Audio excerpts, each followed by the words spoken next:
For the year 2020, I'm making a video review for every new movie I watch, whether in theaters or at home, and on June 7th, I watched Fences. Welcome to my year in movies. This is Talking to Myself. So I would consider myself a reformed theater kid. I was really big into it in grade school, high school, and I did it in college. I was president of my drama club in college.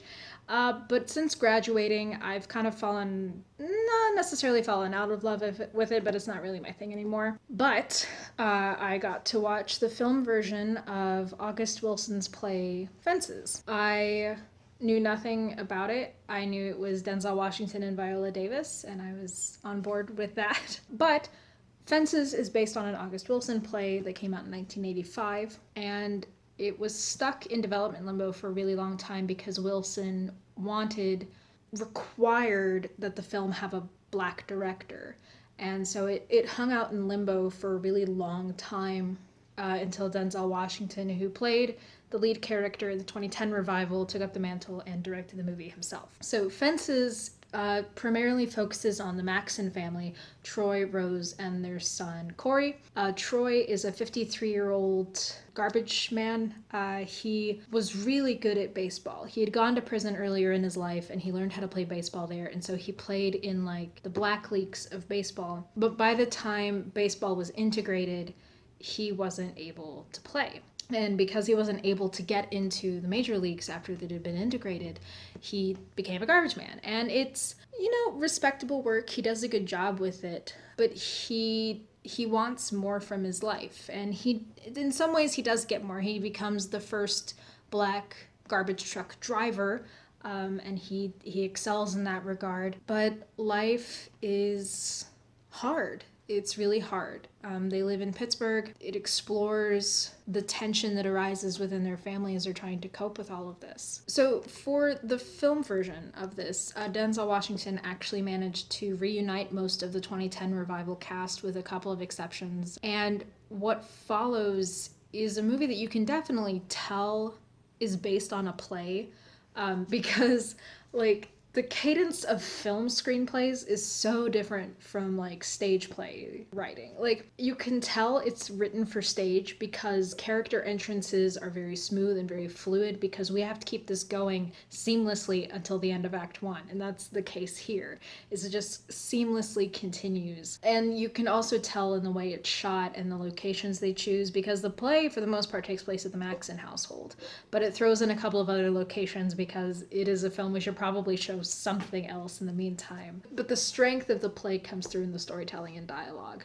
And it's such a theatrical movie. The cadence and rhythm of stage plays, it makes me excited. And the opening 40 minutes reminded me why I like theater and why I like stage plays. And I love the way plays are written because they're so efficient at the way that they set up everything. That being said, I wish there was something more that was explored, but we will get into that after a bit. So I am also a sucker for films that explore themes of bitterness, lost potential, and the very narrow tightrope that parents walk.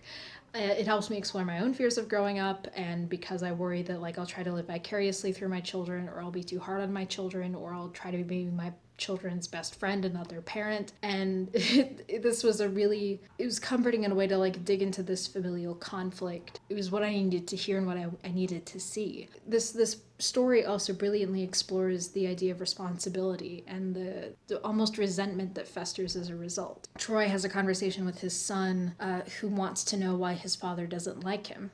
And his father very plainly tells him, I don't have to like you. I have a responsibility to you. You don't need to care if people like you. You need to make sure people are doing right by you. And it's fascinating that in that exchange, love isn't what's brought up. It's a difference between liking and responsibility, but love is never a part of that equation. And that fascinates me, because we make choices. We choose who we marry. We choose to have kids. We choose our job for the most part. And there's so many unexpected consequences within those choices. So even if we love the end results of those choices, even if we love the people we marry, even if we love our kids, even if we love our job for the most part, there are days when we don't really love them. Or do we? What do those days look like? What does it look like to keep loving them anyway? What does it take to keep loving them anyway? What does it look like when love doesn't take conventional forms? What does love look like when you are so exhausted and booked time-wise that you don't have anything left to give people.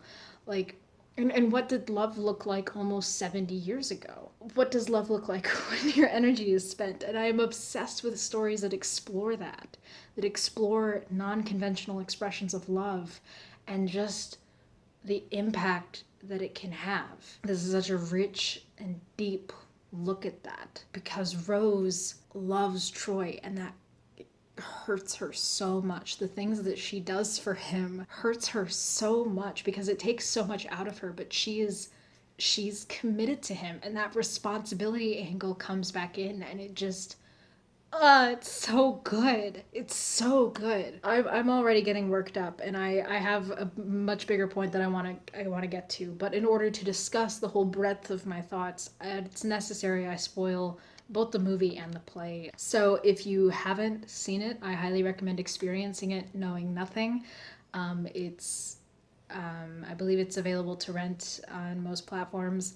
But it's really good. It's so good, and I highly encourage you to like pause this, go and watch it, come back, or just keep watching. Skip to this timestamp if you want to skip the spoilers. Otherwise, we're gonna keep going. So there's a line in the play about Denzel Washington's character Troy being larger than life. That he just fills the house with his presence. And Denzel absolutely delivers on that. His performance is massive. He commands your attention, and you can't help but hang on his every word, whether or not you like him. And he's such a complicated character, such a human character. August Wilson beautifully writes the character. And the character is so complicated because I'd be like on his side. I'm like, yes, you deserve to be a truck driver. Your hard work needs to be rewarded. But then he'll do other things that it's like, because he wanted to play in the major leagues. He wanted to make money playing baseball because that's what he was good at. But when he can't make it into the major leagues, he doesn't get that it was because he was too old and not because he was black. Because he is convinced that he wasn't allowed to play Major League Baseball because he was black. And from my understanding of the story, that could be part of it also. But by the time baseball was integrated in 1947, and the character of Troy is 53 in 1957. So he'd have been born in 1904. So by the time baseball's integrated, he's in his mid-40s, which is kind of old to play baseball, you know? And as a result of him being convinced that is because he was black that he didn't get to play, he is convinced his son is going to experience the same discrimination, and that even if his son is good at football, they're not going to let him play. And so when his son, organizes how he's going to work his job, how he's going to keep up with his schoolwork and go to football practice, despite all of that, despite a recruiter wanting to talk to him, Troy sabotages it.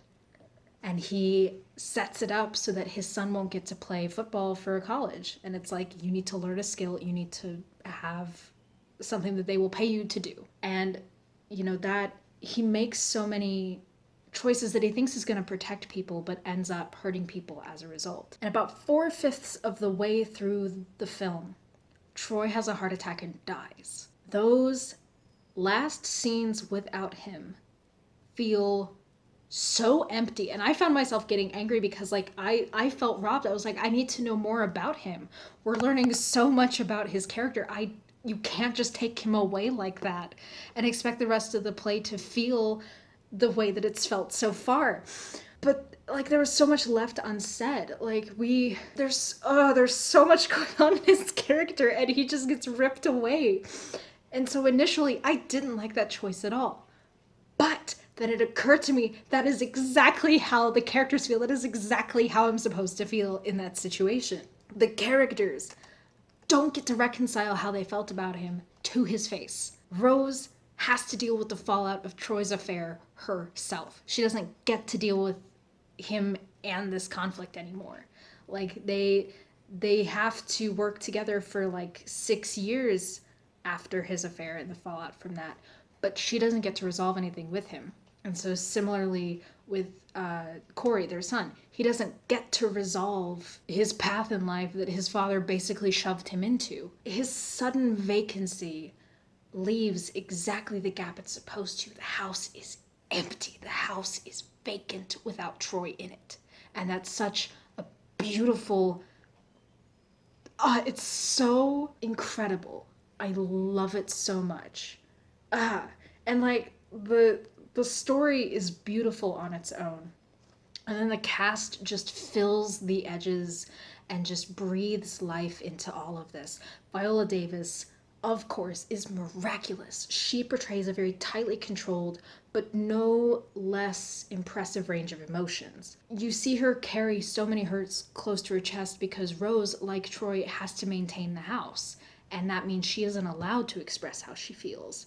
And so when she's free to express herself to the fullest and just tear into Troy, it's such a loaded, powerful moment. And like my favorite scene when Troy comes to Rose and he tells her, you know, his big secret, the way she reacts is just so potent because Troy's brother is still there. And so she can't like react and have that lead to questions. So she has to like process that with people in her house until finally she can go outside and be like, you know what?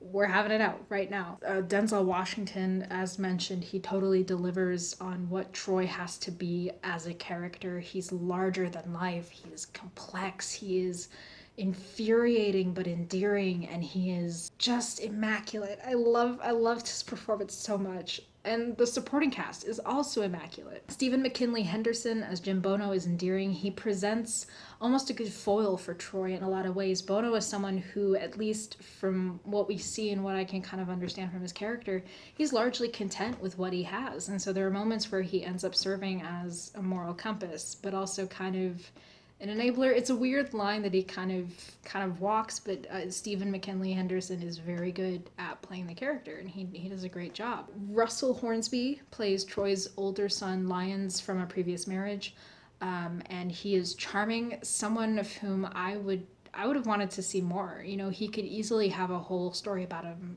from his perspective because he is interested in music. And so he plays music for a club. He kind of makes a living. It sounds like his girlfriend has a more steady job. But because he plays music and he's pursuing his passion as a career, Troy derides it because that's not what Troy got to do. And he sees his son as irresponsible. And so anytime his son comes to borrow money, Troy has to like demean what he's chosen to do. It shows so much about both characters. You know, Russell is very charming as the character. And so he's very good at like winning you over to his side and seeing his point of view. Mykelti Williamson plays Troy's brother, who is a World War II veteran who sustained a brain injury. He gracefully navigates that part. It's very easy to play mentally disabled people and have it come off as very callous, very mean-spirited, and very poorly. But he does it in a very natural, graceful way. He does a really good job with it. And that's a really tragic arc too, both from Gabriel's perspective and from Troy's perspective. And then Jovan Adepo as Corey Maxon, he's fantastic too. His interactions with Denzel in particular are so powerful. It clearly paints the trajectory of both characters in those moments. The looks on his face when things are good between him and his father, contrasted with when things are bad between them, it's really heavy, and it's very well done. I think he did a really good job. He's one of the only actors in the show who is not from the 2010 revival. What gets me about this film too is that it's stuck with me. Movies have the convenience of being something you can watch once and forget, or being something that you come back to. It doesn't have to be fresh every night. Plays have to have something new to watch for every single night, every single performance. And so this is a perfect example of a story where there's so many different facets that the only thing I know for sure is that I liked it. You know, I loved it, but there's still so many other details that like I want to pay more attention to. I want to look for new things. And the downside is I can only see one version of this performance. But Denzel takes a very intimate, delicate hand when filming it, and he and Viola and the whole ensemble are such consummate performers that even in this single performance, I am guaranteed to find new things to look for every single time. That being said, I do wish that the ending had been a little different, but maybe that's something I understand more on repeat viewings. Maybe that's something that's just true to life, where you're like, I wish this had gone differently, but it's still a rewarding experience overall. If you're interested in learning more about the play, I found both reviews of the movie and like discussions on the play down in the description. The play Fences itself is actually a part of August Wilson's 10-part Pittsburgh cycle, because he wrote several plays that were set in Pittsburgh's Hill District.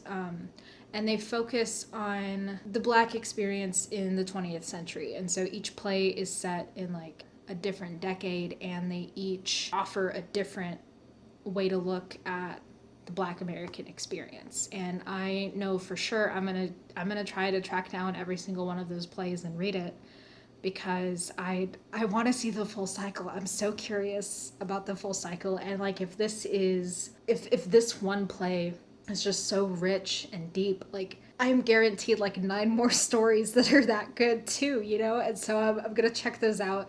It gave me a deeper appreciation for how to write, how to explore characters. It's really, really cool, and I'm very excited to see more. So yeah, this was tremendous. I really enjoyed it. I'm looking forward to watching it again just to see what I missed the first time and just experience it all over again. It was super good. Highly recommend it. This has been My Year in Movies. Thank you for watching.